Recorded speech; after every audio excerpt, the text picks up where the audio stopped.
Dober dan in dobrodošli v oddaji Eksistenca in esenca.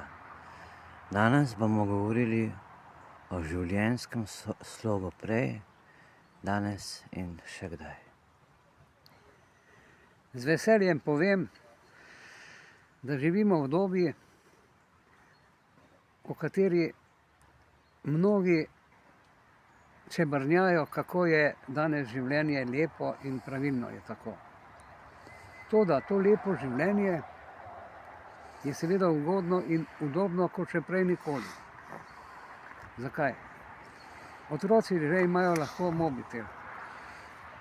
Vsako gospodinjstvo ima svoj pralni stroj, svoj zmrzovalnik ali hladilnik in štedilnik na elektriko. Poleg tega imajo ljudje avtomobile, se vozijo z vlaki, letali, avtobusi. Skratka, po takem dnevnem redu, kot jim teče, živijo ljudje srečno življenje. Toda, kaj se dogaja? To srečno življenje se nenadoma zazanka. Zanka se pa imenuje človeška duša ali osebnost. Ker človek je vedno nespoznaven v sebi in nihče ne ve, kako bo razvijal samega sebe. Kljub pragmatizmu, kljub filozofiji življenja. S tem se seveda pojavlja v filozofijah novi trend poststrukturalizma, ki je tako nenavadno bedast, da je spremenljiv za množice. Pri nas ga izraža stalinist Slavko Žižek, ki mu je vedno uspevalo karierno, tako kot drugi. Tako Lacan kot drugi filozofi so tudi prišli do stopnje, ko več ne filozofirajo, ampak bluzijo. In bluzijo na univerzah. Na drugi strani, vidiš, pa se dogaja tako imenovana tehnologija. In razvite države Zahoda in celo Kitajska že danes razvijajo robotiko in sem videl, da lahko že z dronom leti človek na sedežu, sem in tja, seveda po zraku. Kaj to pomeni? Udobje se je podaljšalo. In s tem se je podaljšala kaj? Trgovina, poslovanje. In v tem obdobju, skratka, se vendar zgodi življenjski slog, ko hoče imeti danes jedrna, tako imenovana jedrna družina, 1 do 2 otroka in seveda psa, kar je sramotno. Vzgojo hočejo poučevati država in družba, se pravi tudi šola, ne pa več družina. Res, da je prav, da so seveda otroški vrtci in na koncu življenja, da so domovi za starejše. Toda kaj se dogaja? Odružbanje ni več individualno, ampak se podreja uniformiranosti. Če so prej še bile,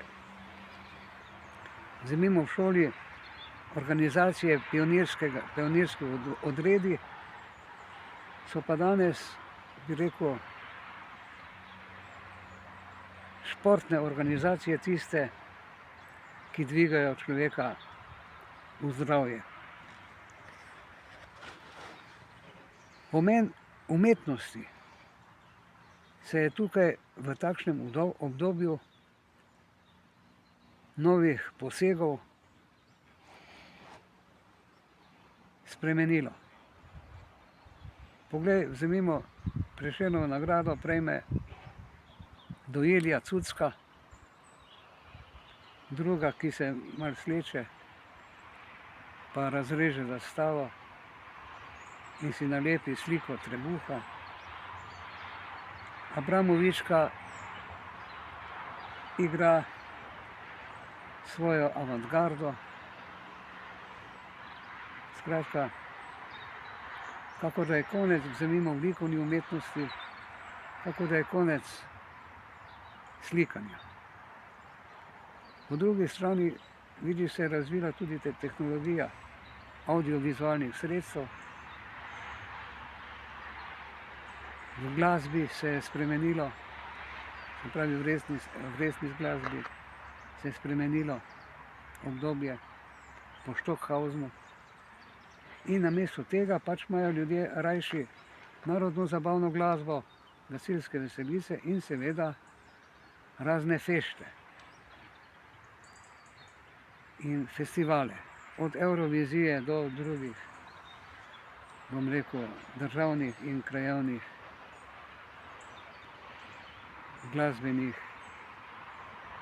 čuri-muri muzike, uspehov.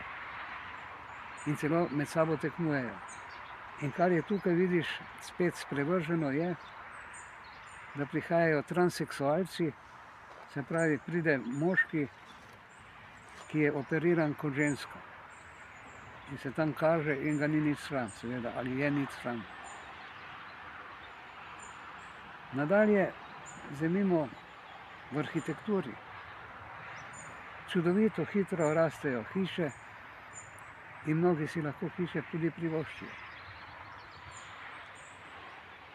No, v čem je ta mentaliteta različna od, vzemimo, tvojega dedka Avgusta in babice Ane? V prejšnjem času, še pred drugo svetovno vojno, v Kraljevini Jugoslaviji, je bilo samoumevno, da je uradnik hodil v urad, lepo zlikan in vedno v beli srajci in s kravato.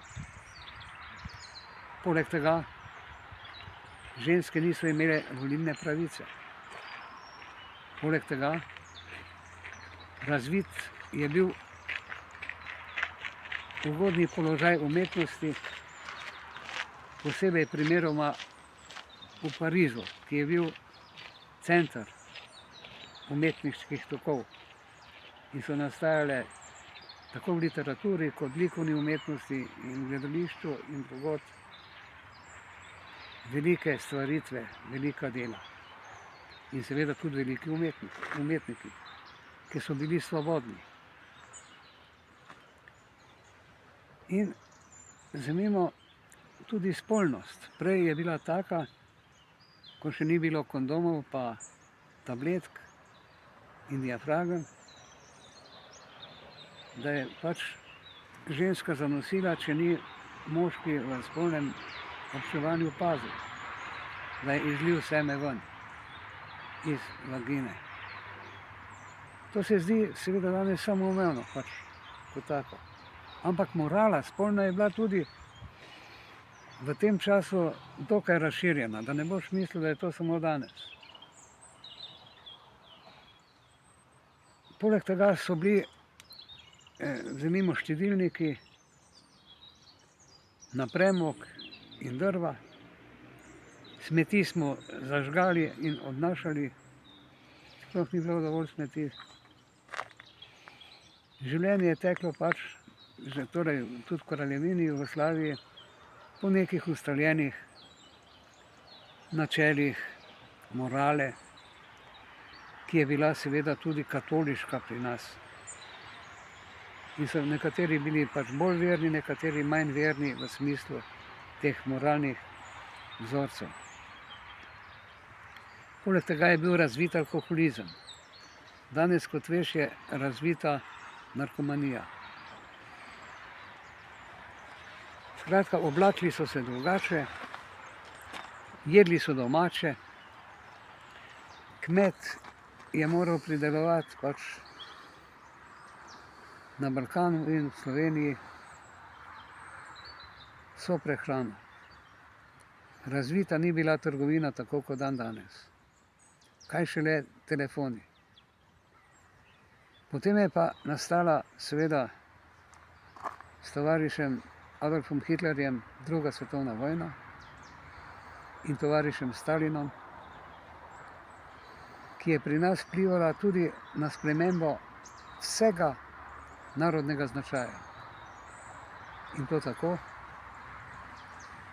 da so komunisti preprosto postreljali vse meščanstvo, vso aristokracijo,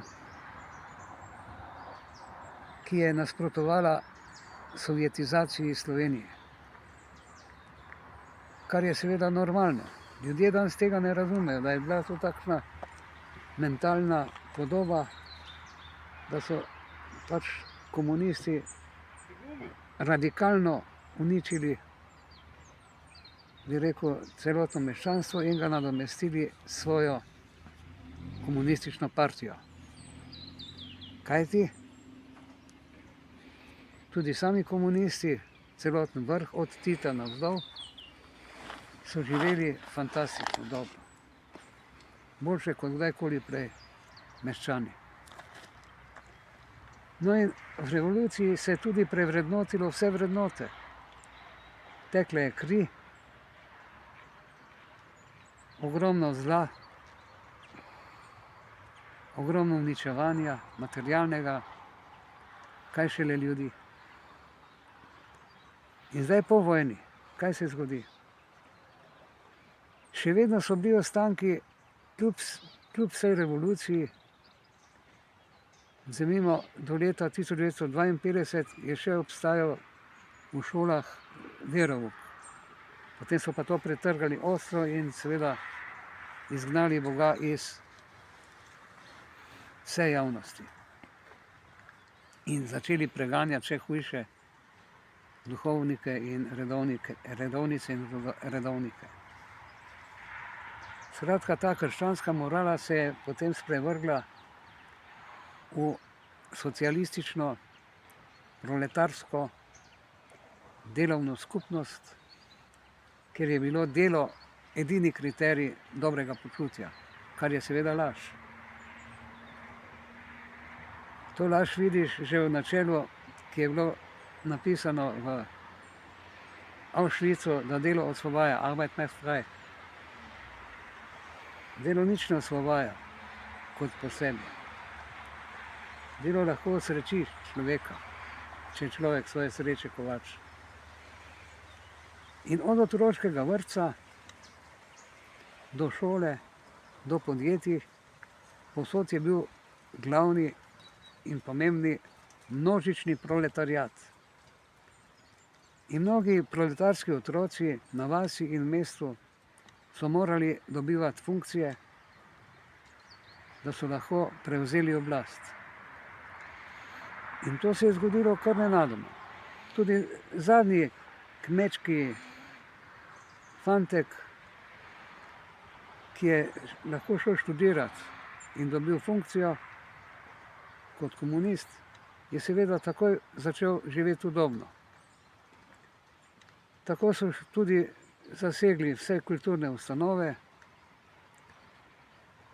si uredili v vilah življenje, se vozili s službenimi avtomobili in uradovali.